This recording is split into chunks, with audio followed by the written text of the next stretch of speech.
We're starting right now. Right now. So we're here, and we're finally meeting, and we're having some beers, and Vanessa's floating around, asking not to be part, but she's going to be all up in this. So I only asked 3 questions, and the first one is a 3-part question. Okay. And that's how we're going to start. Who are you? Where are we? And what are you doing in the world right now? Oh my goodness. So Brandy Hollaway. I always say it that way because it's not hollow, and there's a lot that goes into that. But so my big thing right now is, Girls on Fire. It's a movement that I'm creating, and I just want to tell you really quick that this is not about women coming in and having pity parties.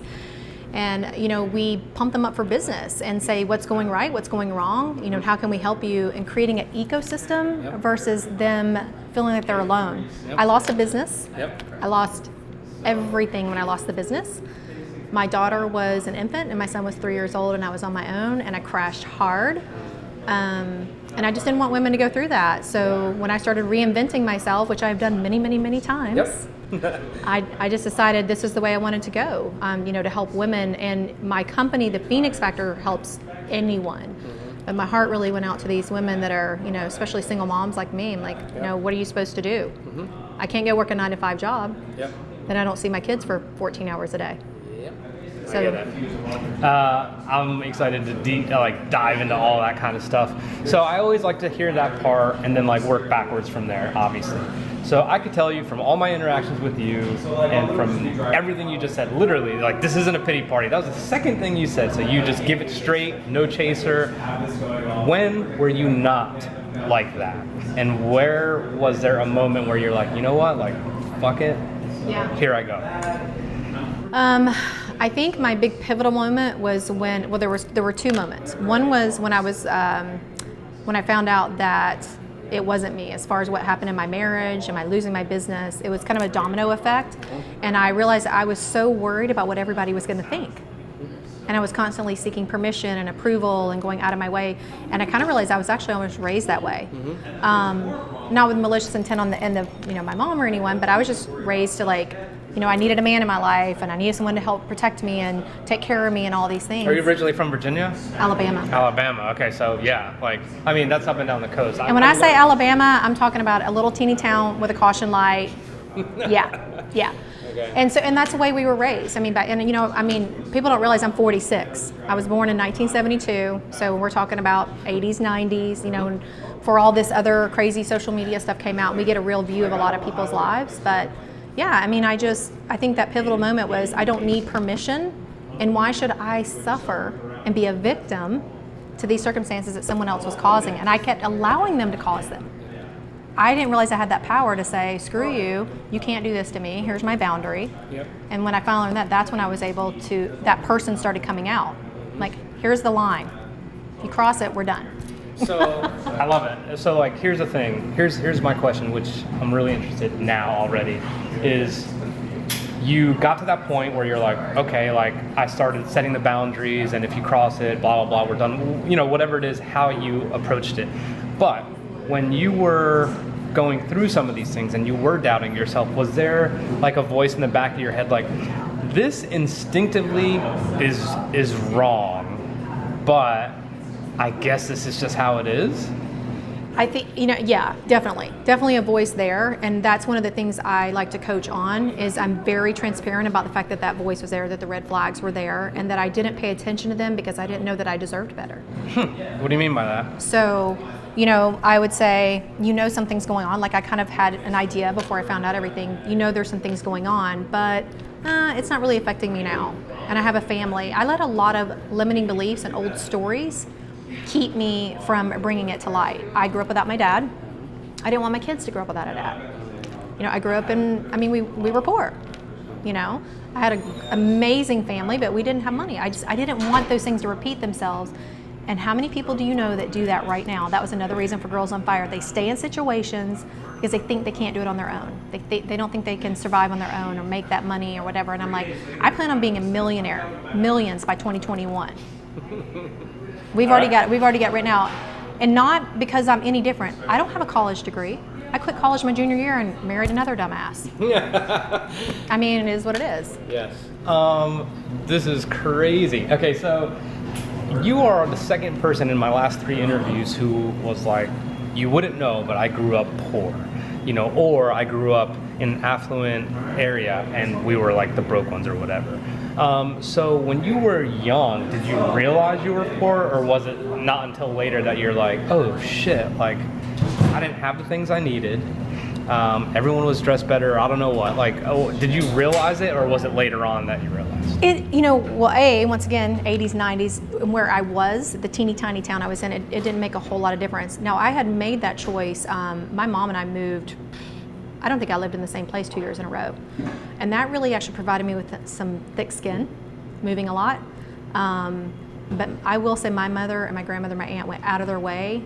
They would go without to make sure I had. So they sound like girls on fire. That's right. That's right. So then tell me about that. So you didn't have a father figure, or you didn't have a father around, and that sucks, obviously.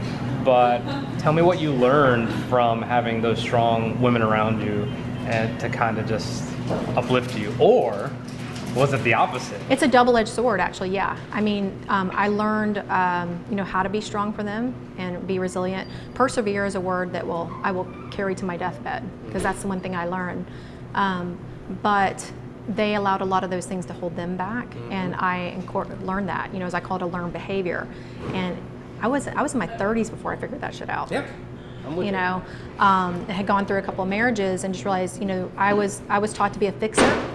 And you can't really fix people because they're not broken. I mean, you have to accept them where they are. We just talked about that before the cameras were even on. I get it. So then let me ask you this. When you came to the realization that you had the confidence, had the ability to kind of mold your life the way you wanted it to, instead of molding other people, blaming outwards and all that other stuff, what was the kind of response from your inner circle / family? Like, were they like, what are you doing? And then did they come around, or were they on board right away? I haven't heard a peep out of anyone except for my stepdad, who's been in my life since I was like 17, who has been there through thick and thin, with my mom and I. But 2 things happened. One, when I decided to do this, he's like, you really need to get a job.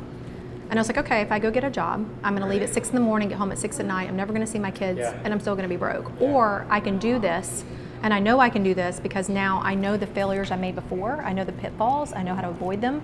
And I can create this legacy, for my children. But I'm going to tell you what he said to me. They had been helping me for months with my bills. And he goes, I'm not a cash cow.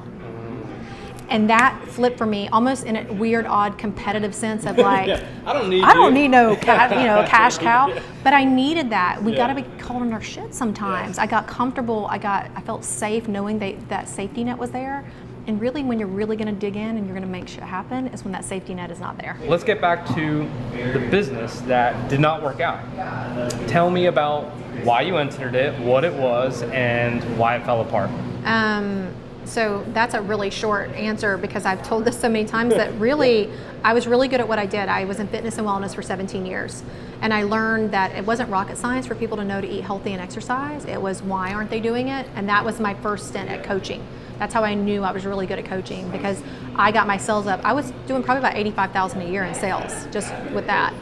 And then for coaching or for fitness? Fitness. I mean, I would not call myself a trainer, because I was not going to be put in the same boat with them. So I always called myself a fitness specialist, because I put so much more into what I was doing.